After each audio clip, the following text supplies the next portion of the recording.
welcome to LOA Today. I'm Walt Thiessen. With me today is longtime listener, poet laureate, and Taya master Anne-Marie Young. This is your daily dose of happy. We are so happy you decided to join us today.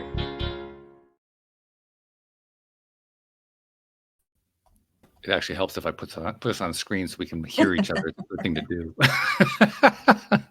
So Anne-Marie, it does. It's just one of those amazing things. You turn the mics on and all of a sudden everything works and it's a good thing. Who knew? Who knew?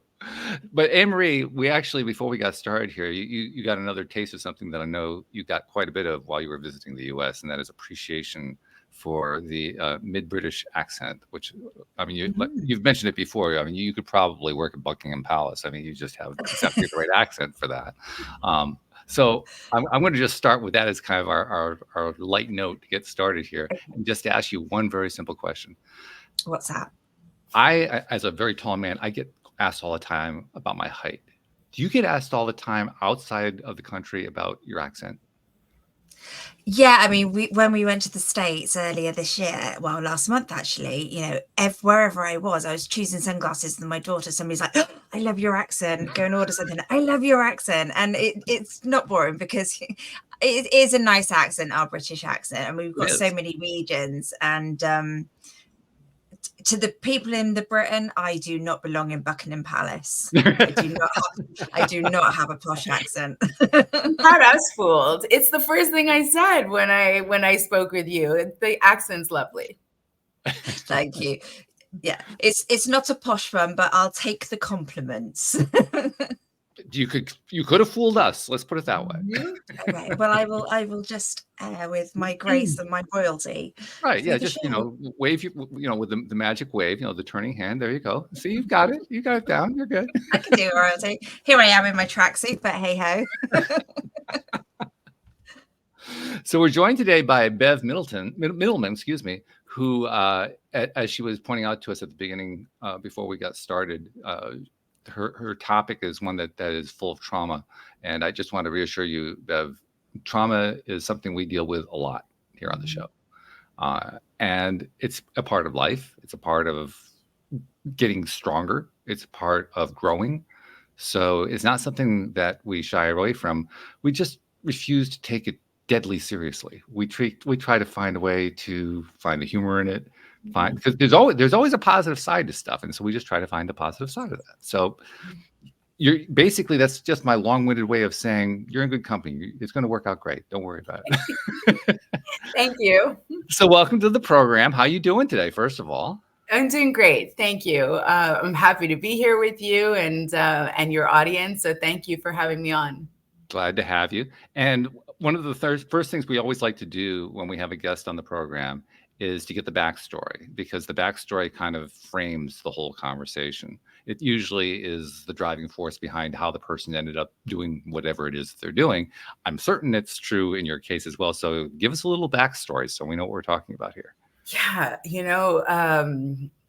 I'm almost 50 years old. So when someone says to me, give me a short backstory, it's like, how do you condense, right? It'd be easier if I was 22. So, but I'll do my best. Well, you just do the last 22 years if that helps. I mean, that's okay. I don't really remember the first 22, to be honest. But yeah, so I grew up in a fairly chaotic home environment. I think that, in today's day and age, we're becoming so much better at talking about our realities of what happened in our childhood. But going back to my childhood, we didn't discuss these things, right? What happened within the home was considered almost dirty laundry. Mm-hmm. That was actually an expression that my parents used. Mm-hmm. And there were some really difficult things happening within the home that upset the family dynamic, right? And so, I went through life, I would say, with a father who was really, really stressed. I think he took his role as a provider to be really, really important, mm-hmm. but his role as a protector, I'm not sure he ever got fully on board with that. Oh, okay. So his focus was on making sure that we had, enough resources for the family. And I recognized that, and he did a beautiful job. My mother was mentally ill, and we had a lot of chaos in the house because of this. So what does this all mean? I grew up not necessarily feeling that I had an emotional attunement to my parents.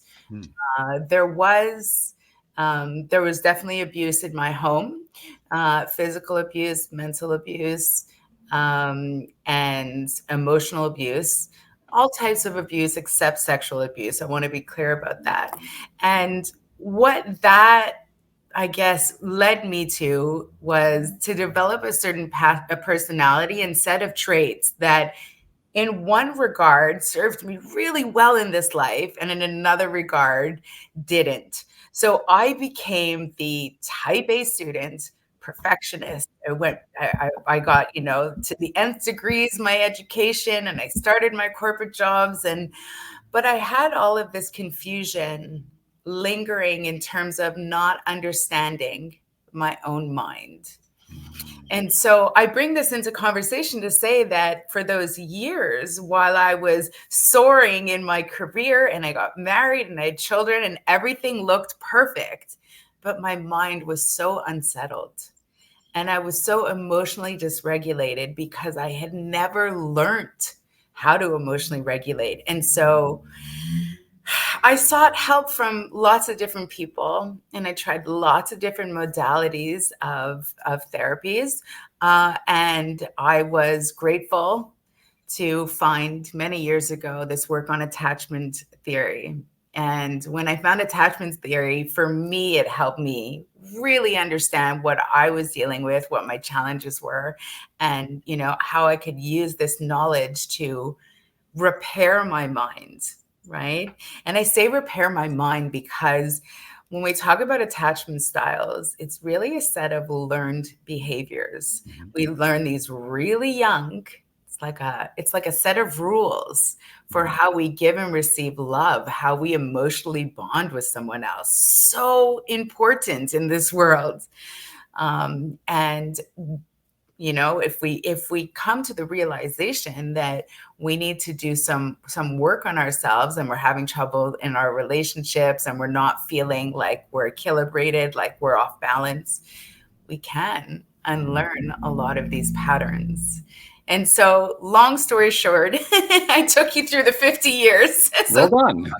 Yeah, long story short, what was such a difficult childhood brought me into a direction of healing myself. I say healing's a journey, it's not a destination, but healing myself. And now I spend my time working with others so that they can understand their mind, and they can also move towards a much more peaceful, harmonious sense of self, to understand their mind and to build much better relationships with those around them. Fantastic. By the way, you did that very, very well. I mean, you said that was 50 years, and you condensed that beautifully. So well done. Thank you, Walt. Thank you. That's tricky, right? I mean, where do you start? Yeah. Well, I think you did it very nicely. And there's one point that I want to zero in on, because the phrase you used, attachment theory, has some very specific meanings to it. I want to make sure we bring those meanings out. Let's start by differentiating between attachment and connection. Okay. So, such a great question. So connection, we can have connection with almost anyone, right? So you can walk into Starbucks in the morning and you can have a nice little point of connection with your barista, and you can exchange a smile, and you can have connections with lots of different people, right? We connect on so many different levels, right? So sometimes we really connect with a particular friend on, intellectually, and we have great conversations, or we have another girlfriend of ours, who we really connect to emotionally. Of course, we can connect physically, we can connect sexually, spiritually. So the term connection references something just a little bit more in the moment, short term, right? It can be much longer, but if I use the example of the barista, you see them in the morning, it's a 3-minute connection, you're on with your day. Right. So attachment is very different. Attachment is an emotional bond with someone. So that takes time to develop, right? And as we come into this world as little babies, the first attachment that we have is to Mom. to mom. It could be a dad, it could be a grandmother, but our caregiver, right? So whoever's playing that primary caregiver role, that's our initial attachment, is to that person. And it's so critically important because as little babies, we are 100% dependent. If a child is not nurtured and cared for, they will die. Yeah. Right? So true. Sure. Yeah. Yeah, it's true. And so that bond is critically important. Now, of course, when we talk about care of a child, are you feeding them? Are you changing their diapers? Are you bringing them to the doctor if they're not feeling well? That's one set of care. There's also emotional attunement, right? So when a baby comes into this world, it's like their mind is blank. And we, as the people who are caring for these little babies, we teach them, this is how you interrelate with someone else. So when a baby cries and we come over and we try to cheer it up, the baby learns expressions on our face. They learn from the tonality of our voice. They learn, if we're playful with them. And so that's a level of attunement that would develop into a child who feels very comfortable in themselves. They learn super young that if I cry, my mommy, my daddy, my aunt, my caregiver is going to come and take care of my needs. Beautiful, right?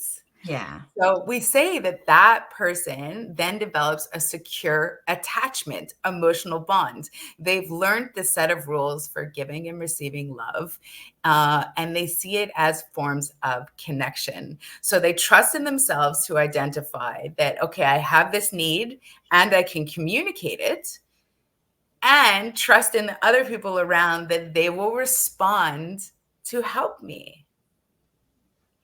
So that's the utopia. That's the most beautiful scenario. But not everyone grows up in a home like that.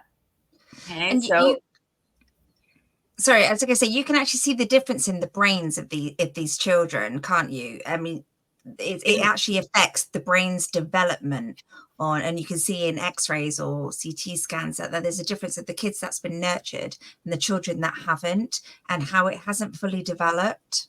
So they've done, fascinating. It is fascinating. And they've also done imaging of, adults around trauma responses and what that looks like in the brain. So these are, I don't want to wrap everything into the word trauma, and we can unpack the word trauma, but this is impactful. And it's impactful, especially for a young child, because a young child is so suggestible at that age. So that's why we get patterned really early on. And then we go through life and we experience things, and our attachment can change depending on what we experience. Sure. But the initial pattern starts at that point. And yes, Anne-Marie, you're absolutely correct. Like you can see that some parts of the brain are more active than other parts, right? Which is interpreted as, more developed or underdeveloped. So then we go to the other, I would say part of our population. It's generally split in half, and people like to, question how valid the statistic is. This is all self-reported, so it's difficult to say, 18% of the population. So we're not like very strict on the statistics. So we tend to go like half the population is secure and the other half has a more insecure attachment style. And an insecure attachment style can fall along a continuum, right? Where there's different sub-styles within that. So we have an anxious, preoccupied person, and I'll talk about all of this in a moment. We have a dismissive-avoidant person who's on like the other side of things. And then somewhere in the middle, we also have what we call the fearful avoidant. And that person exhibits traits of both the dismissive-avoidant and the anxious preoccupied.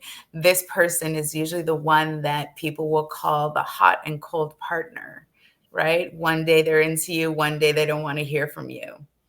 Right. So, right. And so now we're starting to see, okay, there's a distinct set of behaviors. So behaviors, emotional patterns, thought patterns, communication style, boundaries, coping mechanisms that very prescriptively can follow each one of these individuals into their adult years, depending on the level of attunement and what they received as a child.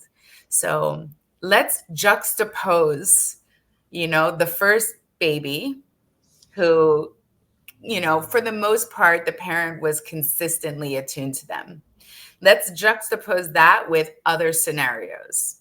So And before you even go there, I just want to clarify one point. sure. Because I'm pretty sure that, I mean, we always have to lay things out like this so that we understand what different categories we're talking about. But when you look at the actual real picture, there's no such thing as somebody who was purely secure, another person who was purely traumatized. It's a gray scale, right? I mean, different people falling on different places on that scale on a wide variety of different things. So it's not like it's black and white kind of a thing. It's got gray. Yeah, excellent points. And with, a lot of things in regards to psychology, sociology, there's gray zones, right? And so it absolutely is a continuum. So what we normally say is that this person is mostly secure, but even at that, they may have some tendencies in another direction, right? If you go on my website at securelyloved.com, there's an attachment quiz. It's free. I tell everyone it's a great place to start just for an awareness. Take the quiz and it's going to spit out a series of numbers, percentages of where you fit in each one of these categories, which beautifully speaks to your point, Walt. As humans, we don't fit into little boxes. Not really, no. No, we don't. But, it makes it easier to talk about it, but that's why we do it that way. Yeah, but you're absolutely, it's a really good point that you made, right? So someone, for example, might be 70% secure and, 30% dismissive-avoidant. And we can predict with some good accuracy how this person would respond in an argument. There's some very specific things that people do. So thank you for clarifying that. I'll continue to talk about the different categories, but yeah. In fact, you mentioned one that kind of caught my attention. I don't remember what the label was that you gave to it, but you described the person who's kind of hot and cold. One time they're interested, they're engaged, and so forth. The next moment, they're turned off, they're distant, and so forth.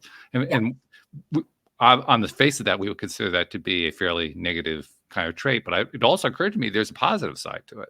And there's probably a positive side to all of these things too. And there are negative sides to even the more stable ones.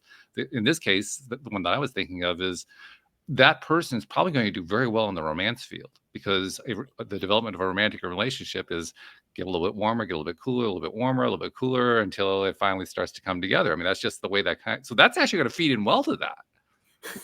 So fearful avoidants typically do really well in the early stage of dating. Yeah, I would think. And because they have certain traits that are very that lend very well to dating.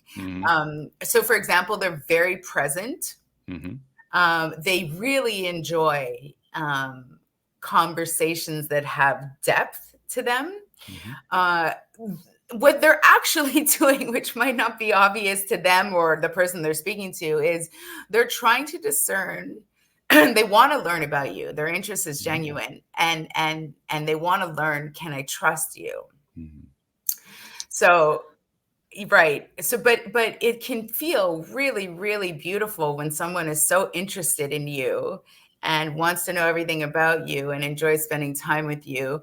But I'll go over the core wounds. The core wound of the fearful avoidant that they took out of childhood is, I will be betrayed.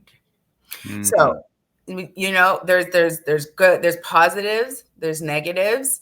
And again, this stuff is not set in stone, but the patterns are pretty prescriptive. Mm-hmm. So just so everyone knows what we're talking about, I'll do my best to do a real sort of quick review of what these insecure attachment styles are. Okay. So on the one end of the spectrum, we have the anxious preoccupied. This individual is generally the one who we see on the internet, and I hate this, but they generally get displayed as the needy one, the clingy one, the one who needs all sorts of validation and reassurance. If you're in a relationship with this person, they're likely to call you every 2 hours. Are we okay? Where are you? Are you with someone else? So where this stems from is a child who experienced either abandonment in childhood or perceived abandonment, right? Children perceive things sometimes, and it's not necessarily accurate. But we do see, you know, often enough, for example, where a child came out of divorce and they were abandoned, or they were sent to live somewhere else with a relative, or the parents were never home because they were working so much. And so there's lots of scenarios there where a child could say, you know what? Because children do this, they blame themselves. You know, if my parents really loved me, they would spend time with me. Mm-hmm. They don't have the ability to apply critical thought and go, my parents are doing everything they need to provide for me. The child looks at it differently, right? Mm-hmm. And so because they have this fear of don't leave me, that's in fact how they show up in romantic relationships. They're very anxious. And these people tend to, when you meet them, they're fun, they're funny, they're really engaging. They oftentimes talk a mile a minute and over-explain. So tell me about your childhood, and it's like 3 hours later, you know everything about this person. Like they have very little boundaries, and they can move the relationship, any relationship, a friendship, a colleague at work, especially a romantic relationship, they will move that at lightning speed. It kind of reminds me of there was an episode of a cable television program here in the U.S. called Inside the Actors Studio. Yes. You know the program? Yeah. And James Lipton, who's the host, has all these very famous people on there. This particular show, they had Robin Williams on. And you can imagine what it was like. The first 7 or 8 minutes was Robin just being Robin. And the thing that was really noteworthy in particular in relation to what you were just talking about is after Robin was Robin for like the first 7 or 8 minutes and everybody's sides are splitting because of all the laughing, James Lipton very drolly says, for my first question, which kind of illustrates what you're talking about there. Somebody who just, I mean, not that Robin Williams was that particular personality necessarily, but that was his comedic style. But that kind of person literally just can go on and on, so that it becomes a funny line to say, well, here's my next question, because that's the last thing you're going to say for the next 10 minutes. Yeah, and I was a big fan of Robin Williams. I'm glad that there aren't too many of us who aren't. Right. I mean, iconic. But if you dive into Robin Williams' life, you will undoubtedly see that he was very emotionally dysregulated. Mm-hmm. Oh yeah. And he used comedy as his outlet. His coping mechanism. Mm-hmm. But so that again, I want to introduce the concept of emotional regulation. Emotional regulation is yet another skill. So if you come out of a home where your parents themselves have the skill to emotionally regulate, and there's conflict or something that comes up, and you're able to learn how to communicate, and there's space given for your emotions. And, I raised 2 boys. They're 18 and 20. They're both off at university now. But when my boys would get angry, what they would want to do is sit there and like slam the door and yell. And I remember sitting them down and go, you can be angry, that I'm okay with that. You can't slam the door. Yeah. Because I own that door that you're slamming, right? So you can't do that.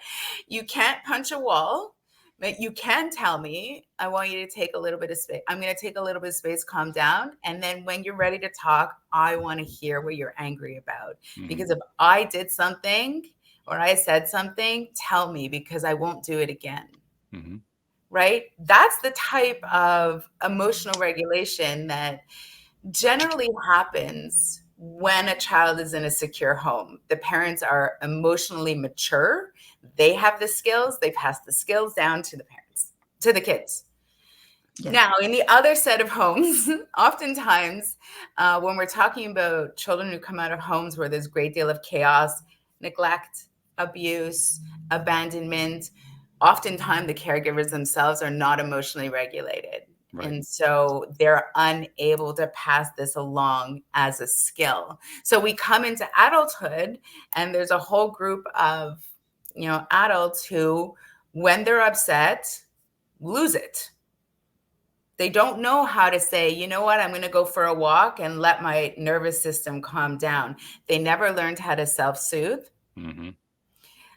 They only learned how to do it, that they're heavily reliant on an external source, or the way that they self-soothe, for example, they become overly self-reliant. They shut out the world and they just spend 3 days by themselves.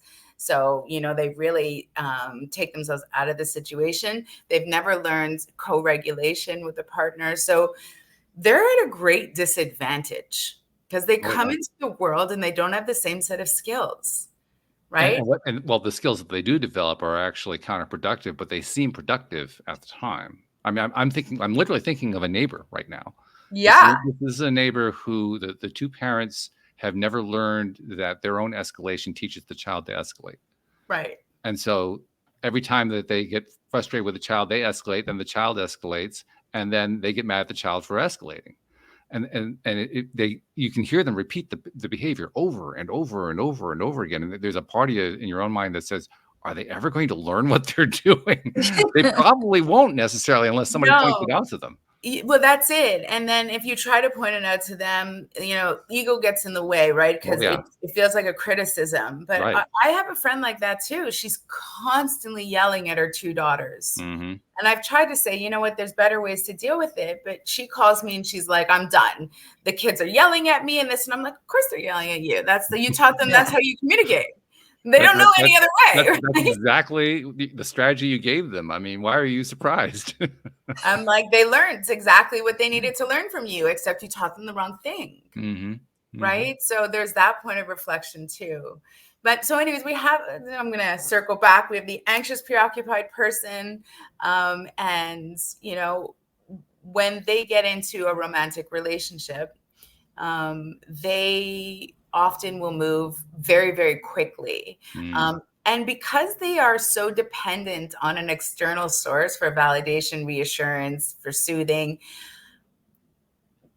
they need to sort of lock down a partner really quickly, right? Love and connection for them is the most important thing.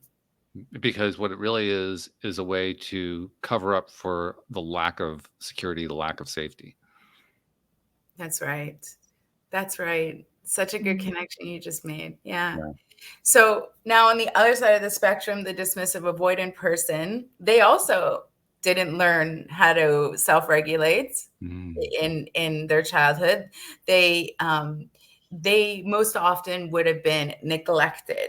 Right. And there's lots of ways to neglect a child. Right. So if a child comes to you and they're crying and a mother says something like, stop crying, or I'll give you something to cry about. Mm-hmm. You heard that? Or right. Or, Mama, I had an issue today. So-and-so told me that they didn't like my hair. This is like kid stuff. Right. Mm-hmm. And it's invalidated, right? Mm-hmm. Maybe your mother turns around and says, well, that's not a big deal. What are you worried about that? Mm-hmm. Well, I am worried about it. It upset me, so I'm trying to talk to you about it. So there's a lot of ways to neglect. When parents also give you the silent treatment, or, when they are specifically giving attention to another sibling and not you. Mm-hmm. Emotional attention, praise, approval. There's all these things that we need as humans, right? So if you deny your child that, it is emotional neglect. And so what happens is that the child learns this child develops into a person who has a dismissive avoidant attachment style. They learn that I can't rely on others. I've asked and they didn't help. So my strategy is I'm going to become incredibly self-reliant, hyper independent, right? And I'm going to value my freedom, my independence, my choice. And these folks, also have a hard time in relationship. You could imagine, right? Because Sure. every time they're feeling dysregulated, they need to step out of the world and regulate. And the anxious preoccupied, when they're feeling dysregulated, they need to call 10 girlfriends and tell the story 6 times over and over and over, right? They need to talk it out. Anne-Marie, have you had a friend like this before that has called you and like for 3 months is talking about the same thing? Yeah, and she's like, please, what, when you go over the same things over and over again, it can be so draining and so exhausting. And they're not taking any advice. Not that they have to, but it's quite draining way to live, I think. It is. It's because, and so, but if I tell you that what they're trying to do is emotionally regulate their body, they don't know how to do it themselves. And so they'll call anyone and everyone who will listen and they'll repeat the story. For them, that's what is trying to balance out. Okay. Yeah. Now, so we have these 2 categories of people. And then we've got the fearful avoidance in the middle. We're going to talk about that person again. Now, the one core wound, limiting belief that is the same for all of the insecure attachments, whether it be dismissive avoidant, whether it be anxious preoccupied, or the fearful avoidant, all 3 of them have one shared core wound, which is I am unsafe. Right. And we talked about safety. The child who comes out of a secure home, they have a secure base. They feel safe in expressing themselves. They feel safe that others will respond to them in a healthy way. The other folks don't. The way they deal with feeling unsafe is where we see the distinguishers. So the fearful avoidance is the most complex of all the attachment styles. Another name for this would be disorganized attachment. And the reason is because generally a child who develops a fearful avoidant attachment style is coming out of a home where there was a lot of chaos and oftentimes abuse. Right. So I want to imagine for a moment that a young child is, desperate for the love of their father. And you know what? I'll use myself as an example because this was my situation. I thought that my father, made the sun come out in the morning. To me, he was like, and the outward world also saw him as a very intelligent, powerful, kind person. But behind closed doors, he was mean. He was mean. Right. He was physical. He was frightening as hell. And I was just a little girl, and he's got this huge, presence, like he's 6 feet tall. And so I grew up feeling really, really confused. Understandably. Because all I wanted was the love of this man, Daddy, I did this at school today and see what I did. But it's from the same man who would, throw me across like against a wall. So you have to imagine a child doesn't understand any of this. The child is like, I so want the comfort and love from this person, but I know if I get too close, they can actually hurt me too. So I yearn for that love, but I keep my distance because I know that they can hurt me. Mm-hmm. And so that translates into romantic life in the sense of, Walt, let's say you and I are dating and we've started to have some sort of emotional connection. I would very much want to come towards you, right? Because I'm human. I need love and connection like everyone else. But the patterning in my mind would repeatedly tell me, don't get too close, he can hurt you. Yeah. Right. So you get close, you push back. You get close, you push back. And so that's where you see this oscillation. Right. And when you understand the roots of where this stuff comes from, it's much easier to have some compassion. Mm-hmm. Yeah. Right now I could see the two of you. You're like, oh, I know, I get it. Oh, yeah. Yeah. Oh, I've experienced it. So I know, I mean, it's not like I have to reach very far. I'm sure other people experience it as well. Right. You know?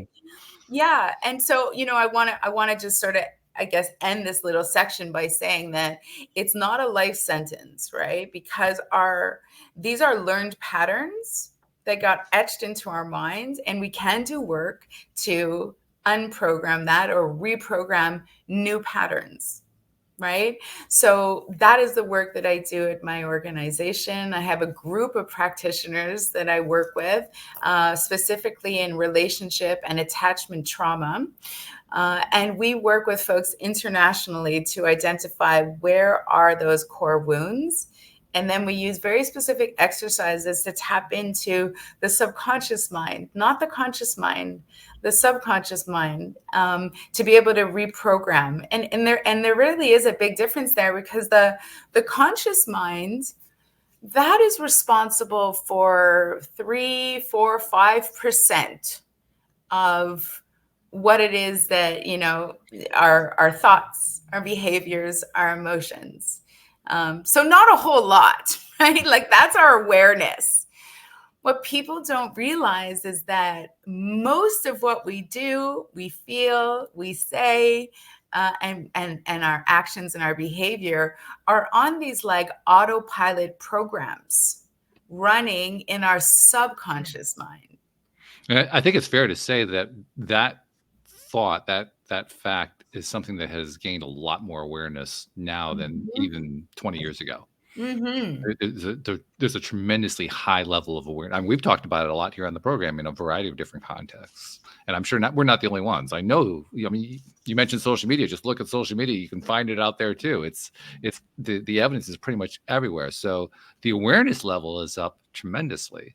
Not necessarily equated with the healing level, but the awareness level is really good.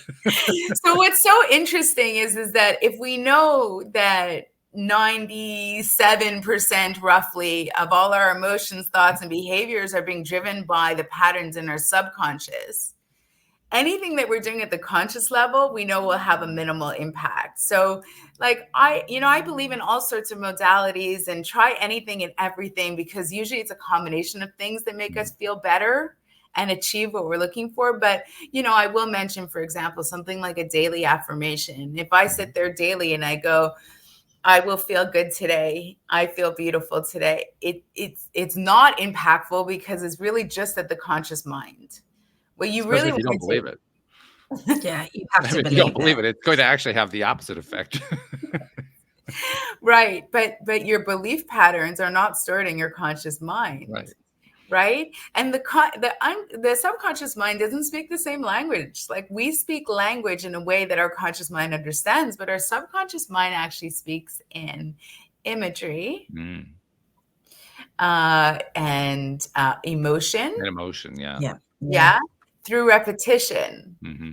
So, and that's how things got sort of, patterned in there to begin with. Right. So, yeah, that's why I think that this work, for me anyways, was really helpful.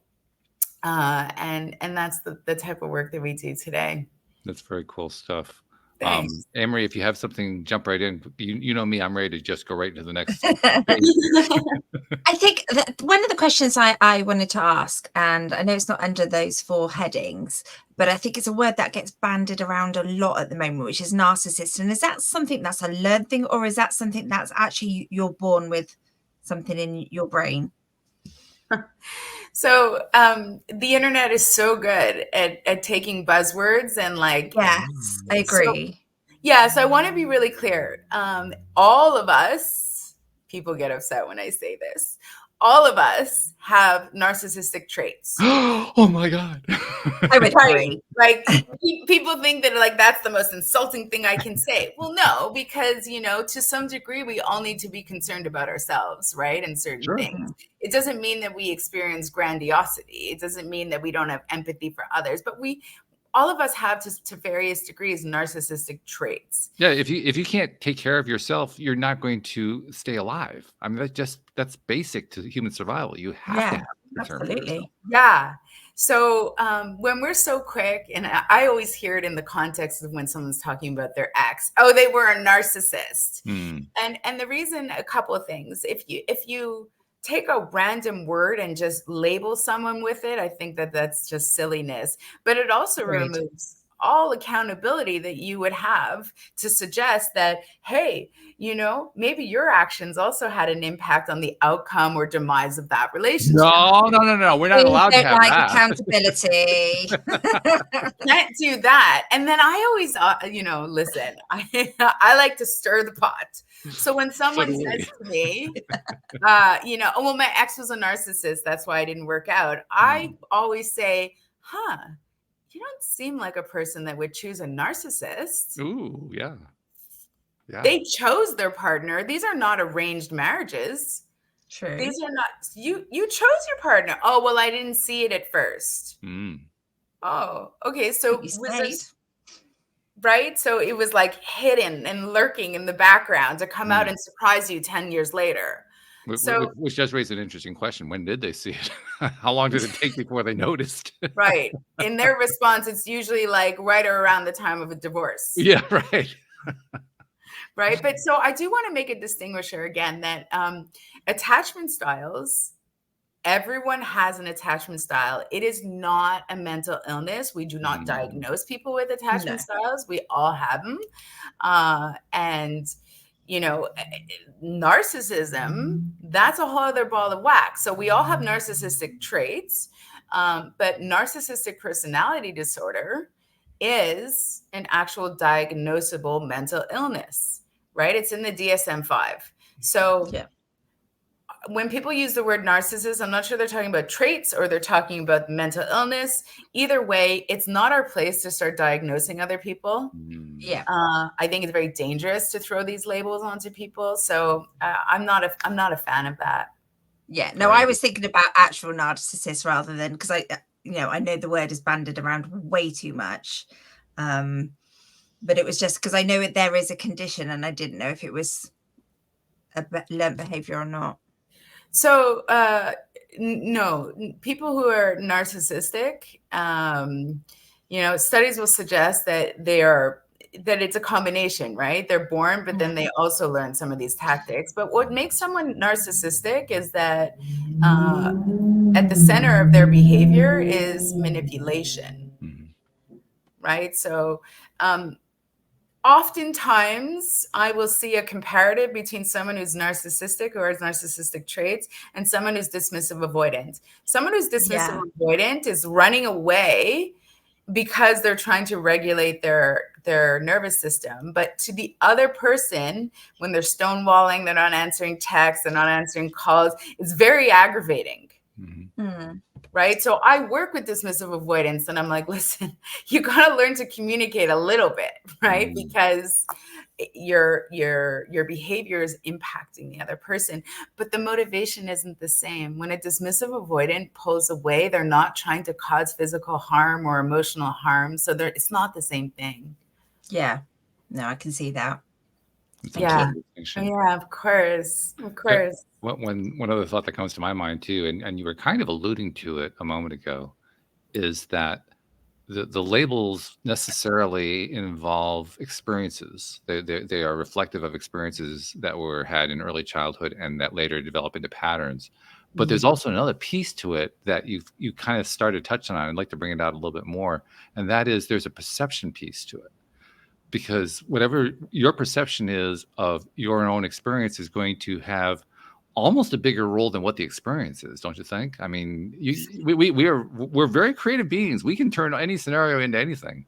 I continue to be amazed at just how powerful the human mind is at creating any scenario out of anything in any way that the person wants to do it.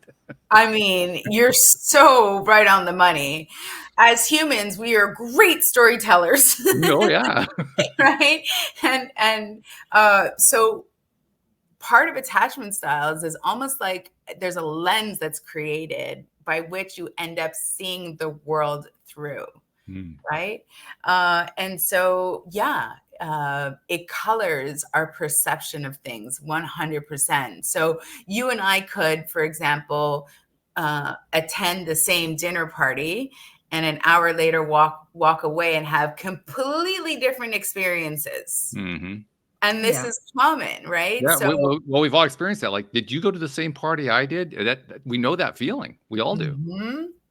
Yeah. And then there's these mechanisms in our mind that confirm certain biases. Like there's the reticular activating system, which is like, it confirms our bias. One of the most easiest examples to explain it is like, if you've decided that you're going to buy yourself a red car, the next time you go on the highway, you actually will start to notice how many cars are red. There's thousands of them all of a sudden. I knew it was the right choice. Look how many, everyone thinks red's the color. Look, and they're all the model that I was looking at in the showroom too. What we do is we filter out information that doesn't meet the narrative that we have, and we focus on the information that serves our narrative, right? So our mind does all these really interesting things. So yes, perception matters. The core wounds that you hold matter greatly. So, for example, the anxious preoccupied, their core wound would be something like, I will be abandoned. Mm-hmm. They also have the I am unsafe, because all the insecure people, insecure attached folks have that. But they might have a core wound like, I will be excluded. I am unlikable. I am unlovable. I am not good enough. So if, for example, you have particular core wound that I am not good enough, you can easily understand how that's going to color everything. Yeah. Right? Your romantic relationships, your friendships, getting that promotion at work. It may even prevent you from even trying, because you're like, I'm not good enough, so why would I bother, right? So it does very much act as a filter and a perception, right? So even the fearful avoidant, I will be betrayed, that creates really distinct patterns around hypervigilance and an inability to easily trust. Mm-hmm. Again, this is the child who is abused, right? So it could mean that, let's say you and I are having a conversation, Anne-Marie, let's say we go for a walk in a park and we have a conversation, and you tell me that, I don't know, you tell me some sort of secret, let's just say. Okay. Now you're telling me the secret because you're trying to bond, and you want to maybe share it with a friend. I could potentially go home and go, why the hell did she tell me that? Mm-hmm. Like, obviously it's not true. She's lying to me. She knows I'm not going to believe her. What does she want me to do with that information? She's just not a safe person. Yeah, you just lose that respect and you lose that trust, don't you? Right. Or you certainly adjust your relationship with that person. It's not so authentic, is it? Because you're just like, yeah, I can't talk to you. I don't want to tell you anything about me in case it goes X, Y, Z. Yeah. So if you haven't done the work to understand why you have these patterns and how they're impacting your perception, you can be led astray your entire life. And also you could imagine, if I'm feeling like everyone's trying to betray me, and Anne-Marie is telling me things that aren't true, and she's lying and she's untrustworthy, and there's no point at which my body is going to feel calm and relaxed. I'm going to be in a state of fight or flight far, far more than I need to be. And that is the state where our body is pumping out cortisol. We're getting ready to fight. Our heart is beating, and not to go too much into other people's work, but like there's a whole there's a whole literature of work now, like Dr. Gabor Mate will talk about how, from these beliefs that we have, there's a strong link between the damage that it causes to our physical bodies, Sure. right? Yeah. When we're under chronic stress. But chronic stress is a lot of times self-imposed, right? That part gets tricky. Yeah, it's tricky. And I wanted to talk just quickly also, because I know the title is Healing from Childhood Trauma. Trauma is a word that's like narcissist. Trauma is a word that's getting thrown around a lot these days. Yeah. And I'm glad people are talking about it. Really, I am. But I think some people are misusing the word, right? So like I was going back to Starbucks again. Maybe I drink too much coffee, but Well, you have to pick my share because I'm allergic to it. So you get mine. So I'm drinking for both of us. There you go. Yeah. I mean, I was in Starbucks and someone picked up her drink. She was young, like a teenager, early 20. And she took a sip and it was too hot. And she went, "Oh my God, I'm traumatized. That was too hot." And I was like, so, or, like first year university students, they do poorly on a test and they're like, "I'm traumatized. I can't finish university." It's kind of like the experience that often happens with pre-med students and medical school students. They basically take on the symptoms of whatever the latest disease is that they're studying. Yeah, it's very interesting. And the reason that I bring this into conversation is because language matters. So trauma, I like to talk about traumatic events. So there's certain events, and traumatic events are things that happen outside of the normal human experience. So, doing poorly on a test, having an argument with someone, sipping a coffee that's too hot, these are not considered traumatic events to have the impact that we're talking about. Yeah. Right. So I see that word being sort of watered down in today's world. Trauma is how your body responds to that external traumatic event.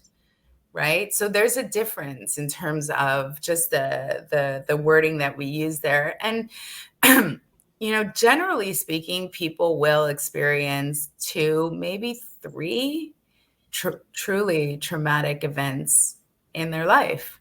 And these are big things. We're usually centered around health or close to losing your own life, or any sort of accident, or any sort of like, if you were exposed to war, extreme violence. This is what we constitute as, extreme traumatic events. Yeah. And the early work on trauma and PTSD and then CPTSD was done on Army veterans. Mm-hmm. I mean, they came back from war. So that's where we generally have our understanding. So I'm happy that people are talking about trauma, but I want to make sure that we're not talking about like, "Oh, McDonald's screwed up my order. I'm so traumatized." That's not, that's not what it is, right? That's just life. Yeah. The key differentiator that I heard in what you said is, how did it affect your body? How did it affect you internally? It isn't so much how severe the trauma is. It's what was the effect on you? Yes. And again, how old were you when it happened? How much did you understand it? Mm-hmm. How much did you internalize it? There's now some beautiful trauma-based therapies that are really helpful. I myself have done EMDR. It's eye movement rapid desensitization, which allows for the body to release what they're still holding on to in regards to traumatic events that we've experienced. And that's really helpful. So I'm a big believer that, different modalities can work really well together.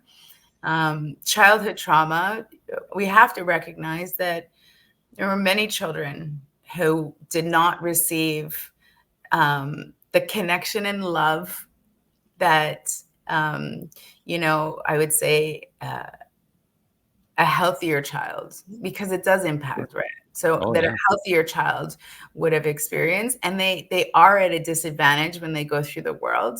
Mm-hmm. and they do have more intense triggers.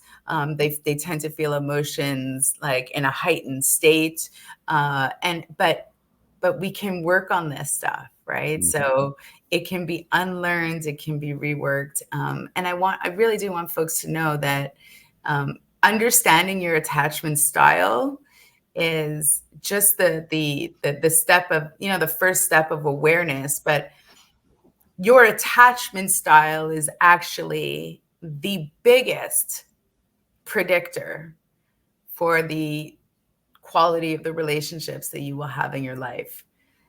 So if you're truly looking to lean into love and connection and move out of survival mode and get the most out of life, which is all about connections, all about people, then it's really worth it to invest to understand where your patterns are coming from and look to adopt new patterns. As usually happens when we do these programs, we get into the meat of it, and it's starting to flow, and like there's all these different directions to go, and then I look up and, oh my God, the time is up. And that has been what has happened today as well. So the pattern continues. Thank you very much. My subconscious mind thanks you for the re-imprinting of the same message over and over again. That means we had a good time. It's exactly what that means. Oh, definitely. We had our daily dose of happy, and that's the most important thing. But there are a couple things that we need to do before we're completing the show today. First and foremost, for someone who wants to reach out and perhaps explore the idea of, diving into this kind of thing with you or your team, how do they find you? And we got to tell them how to find you. Thank you both. So my website is securelyloved.com. You can take the quiz online, which is free. You could also book an intro 20-minute free consult with myself or any of the other relationship and attachment trauma practitioners working within the group. They are fantastic. We offer individual counseling. We offer couples counseling and also group workshops. Many people prefer to work within a group environment. And so we have weekly group workshops as well to be able to really move someone quickly towards secure attachment. I'm all over the internet. We have a YouTube channel, Securely Loved. We're on Instagram at securely_loved.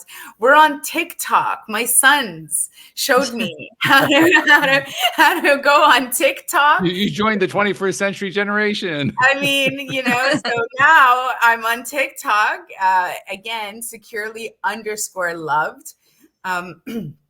So there's multiple ways to find us. And I would encourage everyone there's some good information on the website, and to, just take the first step, like take the little quiz. It'll take 10 minutes of your time, and, ask yourself, does this surprise me? Am I surprised by this? Right. And sort of start there.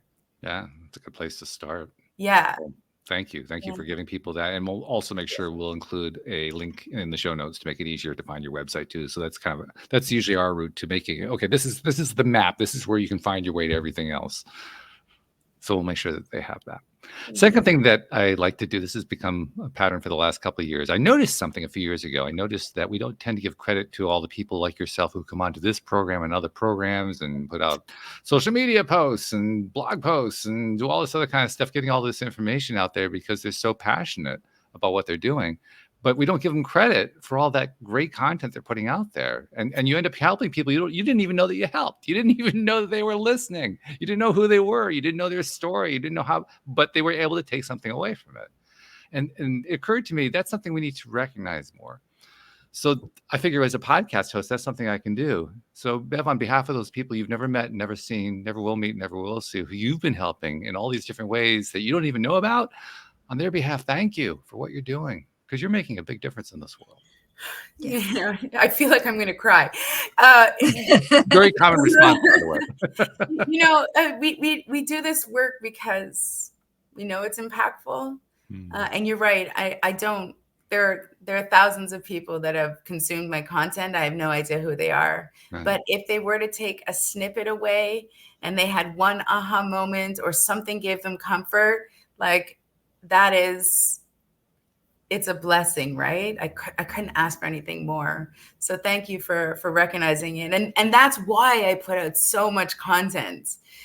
Because I think, you never know when you're going to release a little snippet that someone's going to go, okay, now that makes sense. Yeah. Well, actually, what we've learned is every snippet you put out is going to be that snippet for somebody. I We love we have a tendency to think, well, maybe it's just one or two. It's actually all of them. Yeah, I love that. I really do. Thank you for saying that. Yeah, I spend a tremendous amount of time trying to get, content out on social media because I do think you're right. I don't know who it's helping, but I really want to believe that it's helping people. Well, it does. It does. You just consider yourself to have been reinforced. Yeah, it really does work. It really does have an impact. So that's a good thing. Which brings us to the final thing that we always like to do every show. Because as you can tell, I have wonderful co-hosts. Anne-Marie is one of them, who have these tremendously fabulous perspectives that they bring into the show. And that perspective enables them to tie the whole thing together in a way that me as the host, I would not necessarily be able to do. So you were asking, like, how is it that somebody could actually be perceiving what you're saying? You're about to find out. So Anne-Marie, you've been thinking about this, I know, because you know what's coming, right? Yeah. How are you tying it together today? What's your takeaway? I think, first of all, I just want to say you're definitely hitting people, because I've been looking like the 4 people and I'm thinking, oh, I'm this person, but then I can see in certain situations I go to this person. So that awareness was really helpful. But also for me, you really helped me understand how my behavior can affect my children. And, things you don't realize that you're doing that are actually quite huge to a kid. So certainly for me, you definitely jotted my brain. So thank you very much. But the thing that I just noticed, and you did touch on it, and I think for me, what I think is going to help me going forward, and that you covered very well, is we get frustrated with other people when they don't communicate in the same way as us. And actually understanding the reasons behind it and understanding these 4 different communication and relationship models, that's huge. And I think that you can be more empathic if you understand people and think of this in the background. So I wanted to thank you for that, because that was a real light bulb moment. Thank you so much for sharing that. I actually have a course. It's up on Udemy. It's specifically about communication within the different attachment styles. Because the things that are so apparent, and we'll talk about a romantic relationship, are communication and coping mechanisms or behaviors. Those are the 2 things that can either really keep a pairing together or pull them apart. So it's so important to understand not just how to communicate, but how the other person wants to communicate, right? Because how we want to communicate is not how we want it to be received all the time. So you make such a beautiful point. Thank you. Thank you. Wow. Okay. So this is a really great hour. Bev, thank you so much for joining us. Thank you for sharing your expertise. And yeah, I know you were kind of concerned going into the show whether or not you're going to be able to stay with the vibe. I don't think you had any trouble with that. Yeah. I mean, you guys did a great job in guiding me. So thank you. Well, we're glad to have you. Thank you, Anne-Marie. Look forward to seeing you next week. And thank you to our podcast listeners everywhere. We will see you all next time here on LOA Today. Goodbye, everybody. Goodbye.